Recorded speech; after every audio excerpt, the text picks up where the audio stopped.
I'm just wondering from the discussion you had earlier with my colleagues concerning the ramps, I got a bit concerned. I thought Busia has a new court building. Yes, it does. And there are lifts? No, it doesn't have lifts. It doesn't have ramps. Okay. Yeah, it's just... So these ramps you're talking about are ramps from ground floor all the way? There are no ramps. That's why we have to physically arrange to carry the handicapped... or even sometimes we swap courts with the presiding judge, so that he sits in the ground floor and does matters from there. But this issue has been brought to the attention of the accounting officer? Oh yes. And the finance? Yeah. Oh, okay. So it's being dealt with? We hope so. Okay. It is reported. Okay, thank you. We hope it's being worked on. Okay. Now, another area I want to engage you on is the issue of case management. What is the overriding objective of case management? First and foremost, I think it's to identify the kind of cases that you have. How many very old cases do you have that are outstanding over 3 years, the backlog? Sorry to interrupt you. We've taken a lot of time. I just want you to go to the point. I'm talking about the objective. The objective of case management is to have effective disposal of your cases, the case docket before you. Yes. And also expeditiously. And okay, yes. Thank you. Now I'm looking at the reports from your station. You've been in Busia since 2019? Yes. Okay. Now looking at your case, the report on your case situation, case backlog situation, it doesn't look like you are doing much to eradicate backlog. I'm looking at the total number of cases you have at Busia, 9,827, and out of those you have 2,626 as backlog and 1,224 as backlog over 3 years. In percentages, when I compare you to the other candidates that we have engaged here, you don't seem to be doing too well in terms of eradicating backlog. I'm wondering, what are the strategies you've put in place to make a concerted effort to reduce backlog? In one of the strategies we adopted the beginning of February 26 this year is taking advantage of the new section 17.2 and dismissing cases that are over 2 years, who have not been prosecuted for 2 years, are deemed as having been dismissed. New section? It came into effect in February this year. Okay. So cases which are 2 years and older, which have not been dealt with, are automatically deemed as dismissed. So we've been identifying those and removing them from the system. I believe we did this in July, August. We should be able to see in the next few months we've removed those cases. We also have continuous dismissals over 1 year. However, there are others that are active, and we keep trying to fix them for hearing, and for some reason you put a final adjournment, last adjournment, but something just happens, they're not moving. But we've been working towards finishing the backlog. Okay. Yes. Again, on your report, it shows that your case clearance rate is lower than the national average. This is at 70% as against the national average of 83%. Yet your productivity is quite high, almost double, at 842 against 529. So your productivity is high against the national average, yet your case clearance rate is low against the national average. Those statistics, what story do they tell you? I'm working very hard. Higher than the average. Yes. But more cases are being filed. I don't know. I really have no explanation, because... Okay, it's good also to analyze your performance, because your performance, other than just showing how hard you work, should also be telling you what challenges you may be facing. Okay. Yes, and we were looking at our statistics. At Busia, we have the average caseload for the 4 magistrates that we are is 4,000 each. That is what I wanted to hear from you. 4,000 Okay. cases per magistrate. So we could do with a few more judicial officers because Yes. Busia is a big station. Excellent. Yeah. We are home with that. We have 23,000 cases in the Chief Magistrate's Court as we speak. Okay. Yes. Okay. My other question is on how you work at Busia Law Courts.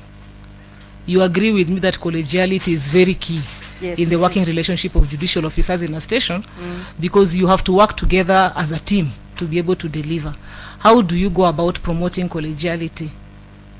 We have frequent meetings with my sisters and brothers, the three other magistrates who are there. How would you say you relate, especially with your number 2? We relate well. Okay, because the reason I'm specifically asking this is because the reports we are getting is that it's not the case, that there is bad blood between the two of you, but I leave that to you. The other question I wanted to ask concerns community service. In the advert, we had indicated that in your CV, you should capture whatever you do in terms of community service. I have not seen it in your CV. Does it mean you do not engage in community service? I've annexed some letters for talks I've called to give because of my CUC work. Recently, CRU called me as a panelist to discuss SGBV when they were launching their new policy. I also was with the Equality Now when they were launching their gender policy as a key spokesperson. And as I was telling Professor, I also have been invited to schools to give talks to the students and candidates. I was a chief guest during the African Day of the Child, where I give the keynote address. So what is your motivation in engaging in community service? it is my way of giving back to the society. Okay, Yes. thank you. I also want to engage you on certain other issues that have been raised from the reports that we have done. One I think you are aware of. We received a complaint against you from Yes. one Ms. Ombajo. You were served and you gave us your response. And yes, I read your response. It's quite plausible. But there is still some little issue that is really disturbing to this commission. You must have seen the letter by Ms. Ombajo. It was quite specific on corruption allegations, Yes. giving time, place, and manner. And I just want to ask you, because I know, I'm aware, I'm also a judicial officer, I'm aware that most times you have those allegations thrown at you because one litigant is unhappy. But in this particular one, what is disturbing is, which is of concern, is the specifics that this particular complainant has given. And I just want to ask you, what exactly was outstanding in this case that would motivate such a litigant to give such a complaint? This is the assault, the assault case. The lady was assaulted by a chief. Yes. I You believe- were served with it and you responded. Let me just look at Yes, maybe the background. that was a complaint, and as one of the commissioners has said, there are some files you see and you know it's a red flag, because I know when I got that file, I saw that this lady had gone to FIDA, who had been watching brief for her for some time. Then they stopped. During the pendency of the case, she had also reported to many other offices about that particular case. So when I was handling it, I was very cautious and very conscious.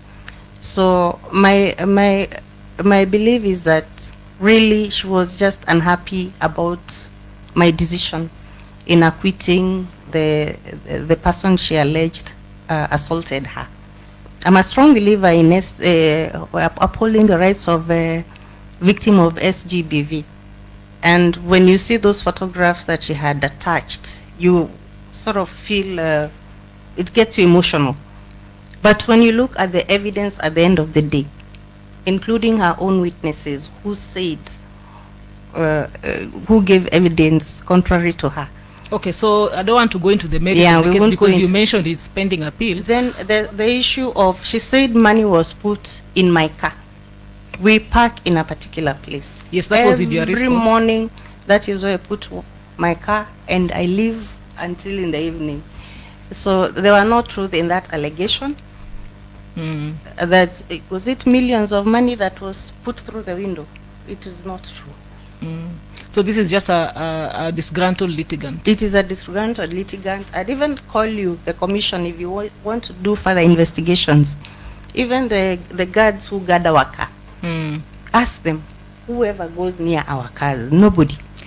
Okay, thank you for that explanation. To wind up, I have gone through your vetting documents. We have no issue with those documents. Your background report, the report we have is that you have good grasp of the law, you handle children's cases with passion, and you have good administrative skills and control of the court. However, you delay judgments. There are also allegations that you give error judgments and that you come to court late, and all this contributes to the backlog in your station. I don't know what you have to say about that. It's not true. And if there are times I'm late, I always endeavor to start my court at 9 unless something else happens. Madam Commissioner, remember the CM's office and the head of station is normally the first port of call. So if there's a team visiting from Nairobi, they will first come to my chambers. That could be 10 minutes to 9.